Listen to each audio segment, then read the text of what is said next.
Like if you look at the layer ones and the layer twos, custody solutions, money market protocols, on-chain indexes, who is the core user that actually really pushes the throughput of all of these systems is us. But to your point, money markets grew, and then as a result, RWAs got a lot more attention. We know stablecoins are going to grow. What is that next category that we think is going to benefit from the growth of stablecoins? There's this massive tokenization institutional bull run happening. Stablecoins, everyone wants exposure to this kind of trade, if you will.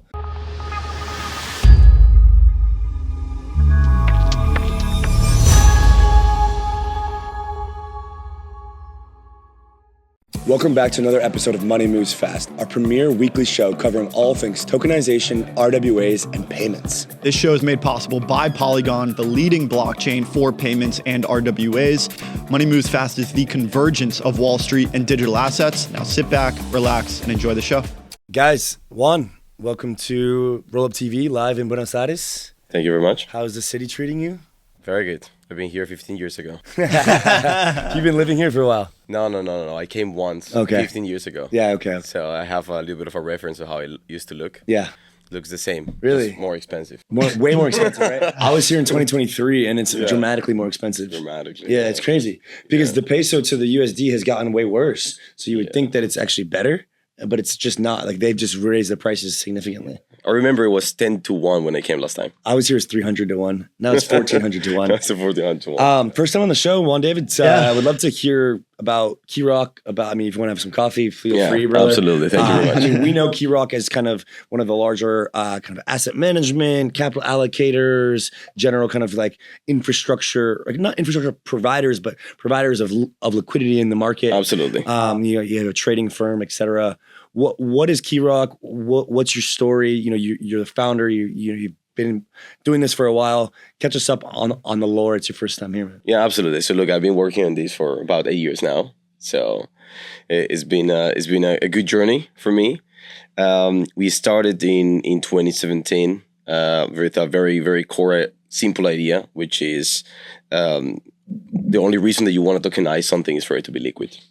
And that simple idea took us to the conclusion that liquidity was the core value proposition of blockchain technology, or at least that was our motto.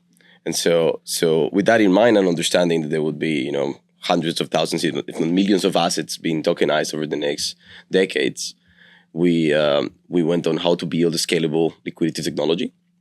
That's how the company got started, and then from there we scaled that to all kind of financial services to help the industry to get adoption, which took us to today where we are I would say diversified financial institution. You could look at it as a new investment bank. What do you think changes from, we've grown up in crypto, like we've talked to thousands of projects. I'd say we've been, building this media company and this podcast going back 6 years.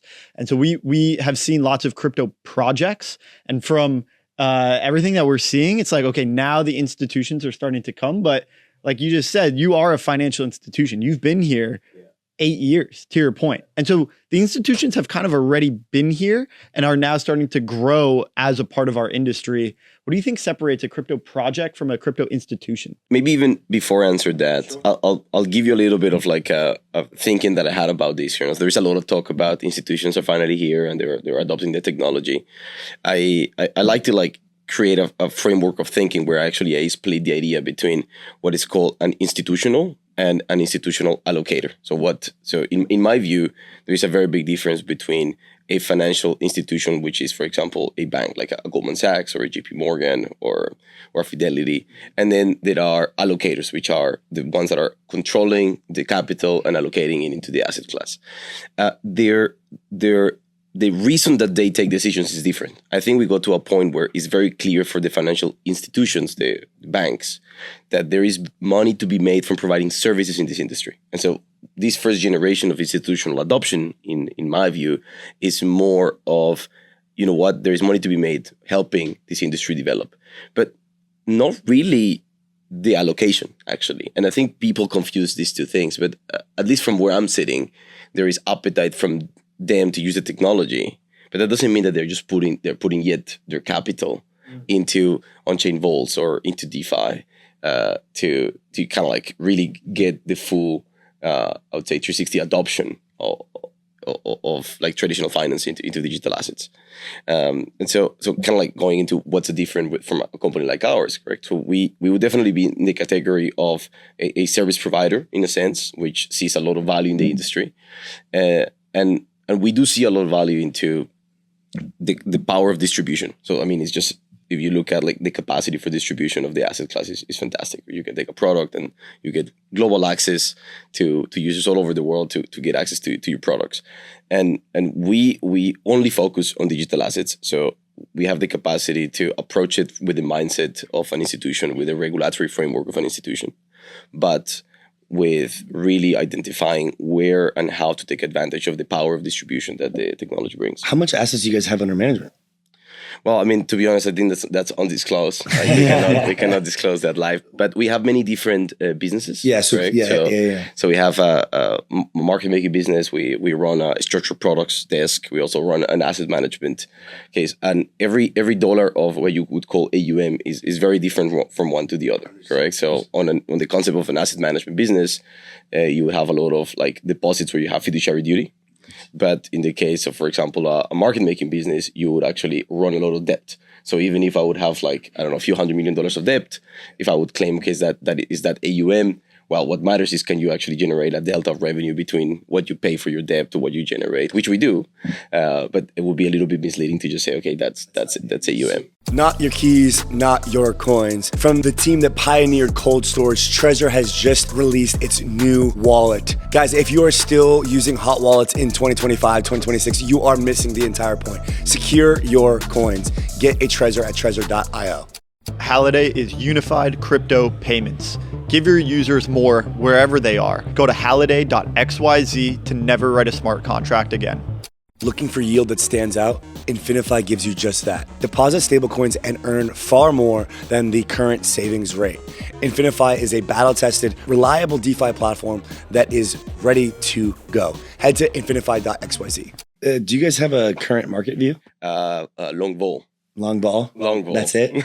That's it. Long ball. Yeah, it's like sounds like MicroStrategy and Sailor over here. Well, long volatility, baby. You guys are very opinionated. When I'm just looking at what you believe in. It's very clear. You say the future is tokenized.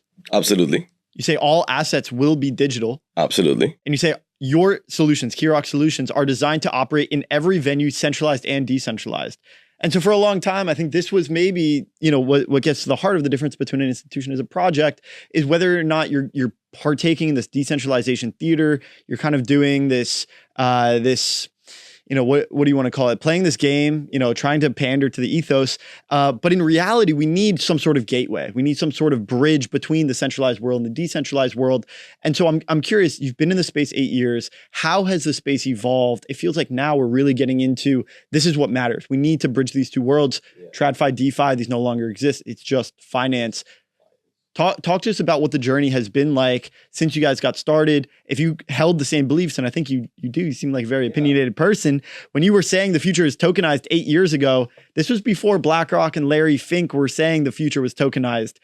Did people take you seriously, or did you have to convince some people? Well, back then it was definitely a lot more difficult, correct, to raise capital to build this story. I like to see ourselves as we're not only a service provider for all of these industries to develop, but what is very interesting is that at the same time that we help everybody to build their businesses, we're also the power user of blockchain technology. So if you can look at it, it's actually very interesting because as an institution, what you would want that majority of institutions evolve to is that they are the users of all the stuff that we've been building, correct? Like if you look at the layer ones and the layer twos, custody solutions, money market protocols, on-chain indexes, who is the core user that actually really pushes the throughput of all of these systems is us. So at the same time that we help them, we're also the core user of the whole thing. And that's really where the learnings are seen and where we sit down. I have a lot of friends that run venture and funds. And often when they are taking their decisions on investment, they would call me up and say, hey, look, there's this new protocol doing this thing. Tell me what you think with your hat of a user, correct? What do you think? How could this work? Will you use it? And what we've seen is that the technology has gone a long way. Like from back in the day, the first times that we started to implement trading systems that would trade against the smart contracts, this stuff was as clunky as you would get. You know, like the very first few use cases of any type of on-chain order books or, you know, intent-based systems were very clunky, right? Like you had back in the day, 0x was an order book, which today is an intent system, but like with matchup. But back then was an order book. For you to place an order and then cancel the order and reposition the order, the lag on that would be 30 seconds. So imagine you place an order and just update your price with 10 seconds. We're talking about 200 milliseconds these days. Correct. And even that's too slow. So that's too slow. So that's where we start entering into kind of like the whole HFT space on chain, hopefully soon. But the technology really has, I would say, gotten to a point where it's much better. And I would say for me, not only the trading systems, but also the underlying custody technology is more often than not something that really prevents institutions from adopting the technology. I like to make a very, very simple kind of like reference on how to look at this. Imagine that you are a bank, you have a team of 50 traders, and a new blockchain comes and say, hey, you want to help us develop and trade with us. Yeah. And they develop this beautiful technology and they put a lot of work into it, but they never really looked at custody or what it meant. And so then the bank looks, okay, we want to use this. How do we do it? We're not going to just give 50 ledgers, one to each trader for them to carry it around in their house or at the office. It just doesn't fly, correct? And, you know, what happens if a trader decides that maybe, you know, they, let's say, want to part ways and leave the company and do something else? Take their ledger with them? What do the ledger with them? And it's like, what do? You need to then recreate a ledger, like kind of like transfer all the assets. I mean, it's a nightmare, correct? And so all of these custody institutional solutions are not only about the fact that they have like, you know, MPC and all of these like sophisticated security systems, but the fact that they have like super admin powers for an institution to start saying, hey, we have this wallet. All these users can actually access the wallet. I have my 15 traders. I'm going to segregate so that they can only use these whitelisted smart contracts, which are the clients that we work with. Kind of like you want to like make it as safe as even if the computer of the trader gets hacked, no money can be lost, right? And that definitely was not the case 6 years ago.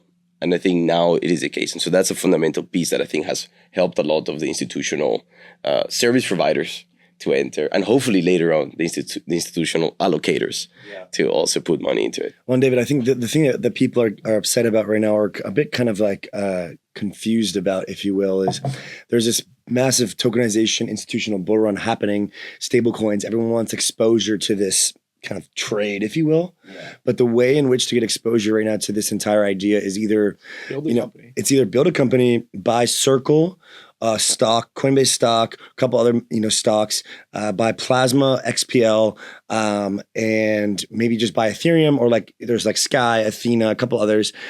Basically, few things. There's quite a few, right? But like, it still doesn't feel like there's a clean way to get exposure to this without being like either a VC or being really early into some like, some company that's going to go public. Like, I'm just curious, when I'm sure people are asking you, like they want exposure to this.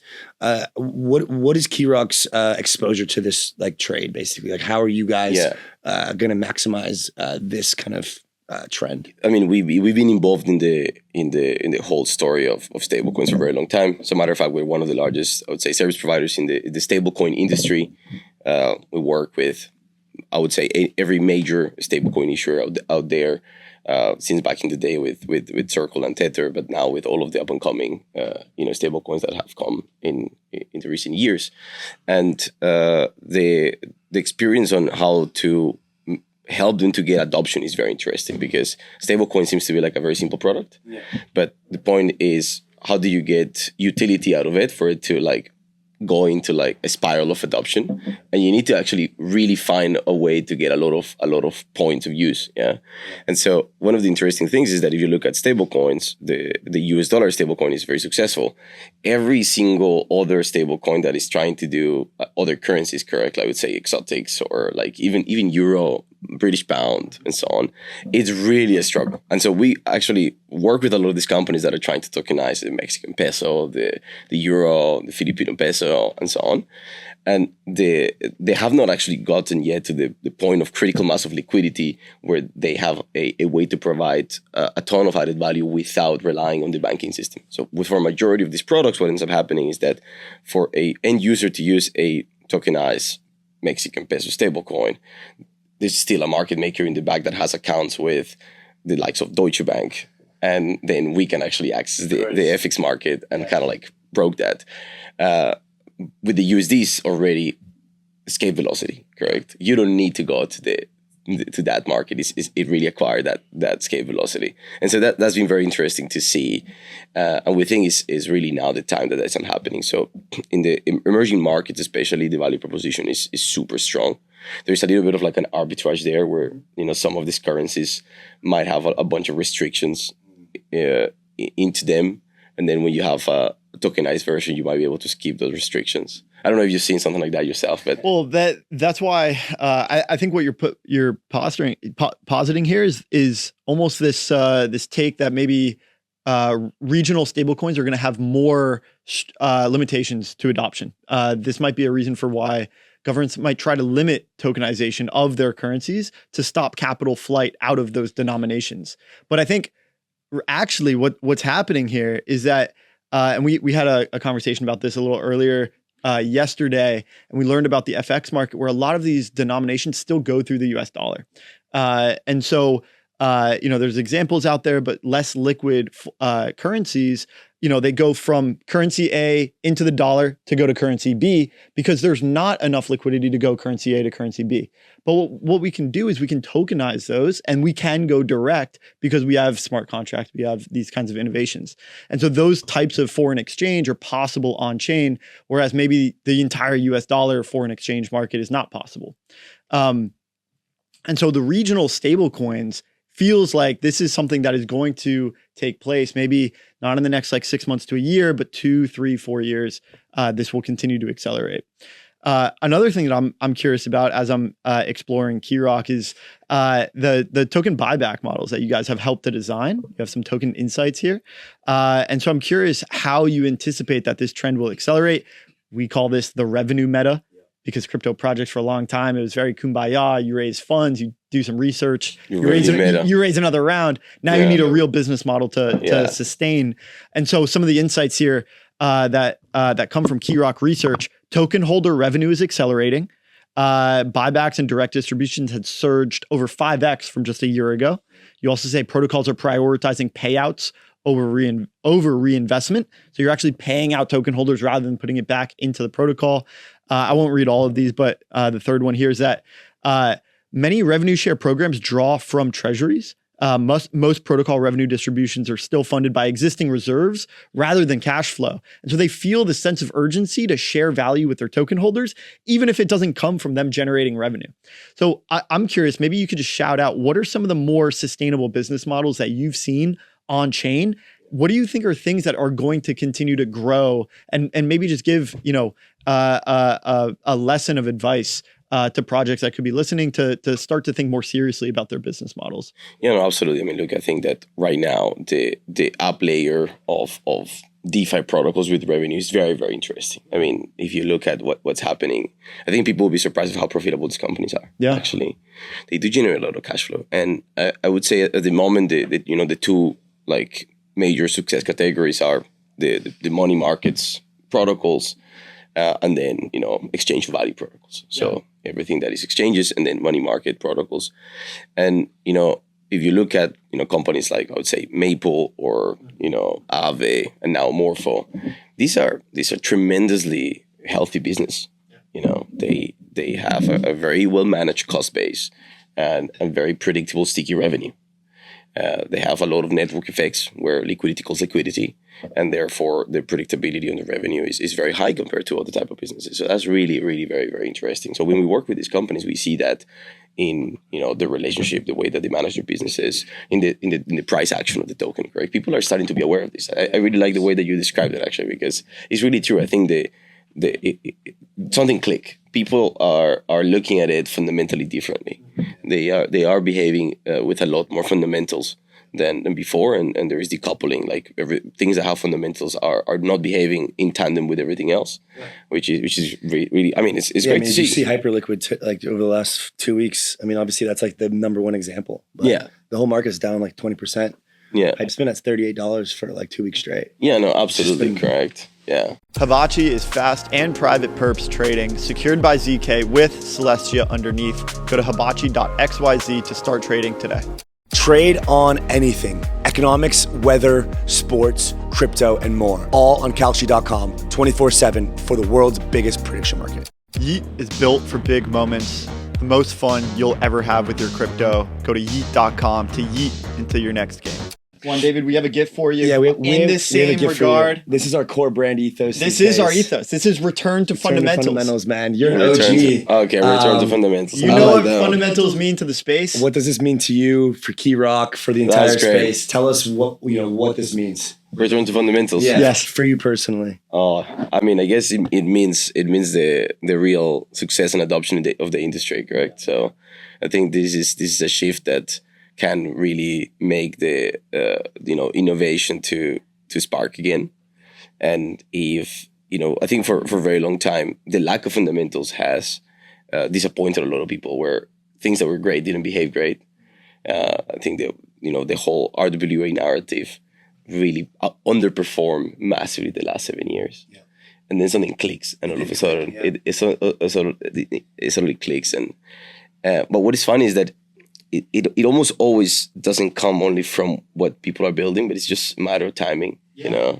It's just a matter of timing. You look at all this RWA stuff, and I was looking at the chart. I mean, so you're looking at Keyrock research. So Keyrock research is very active. We publish really in-depth analysis of a bunch of things, and you look at the RWA piece, and it's quite interesting that it was basically flat, and all of a sudden, boom, it starts going, and the TVL goes up, and you wonder what happened. Did the RWA issuers become better?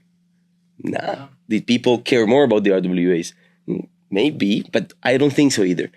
I think it was the money market protocols. Yeah, it was just that it was Tether. Oh, you're saying that it's this adjacent category that does really, really well, and then it brings a lot of attention and necessity for this other category. Yeah, and then all of a sudden, it transforms an interesting value into the fundamental, right? Yeah. And so, you tokenize on RWA, but is it better than the non-tokenized version? Probably not. All of a sudden, then vault curation comes into the market, and people can come and say, hey, I'm going to accept this RWA as collateral to borrow, and then this thing goes Yeah. And this is something that I've been thinking about a lot. We've been talking a lot about. It's the idea we know stablecoins are going to grow. The growth of the stablecoin category. Yeah. What is the adjacent category that will benefit the most as a result? We know this thing is going to grow. But to your point, money markets grew, and then as a result, RWAs got a lot more attention. We know stablecoins are going to grow. What is that next category that we think is going to benefit from the growth of stablecoins? That's the trade. I mean, I think, a lot of people are speculating that, payments is the most evident next one. FX, on-chain FX, as really starting to have like different stable coins trading against each other as an on-chain FX market.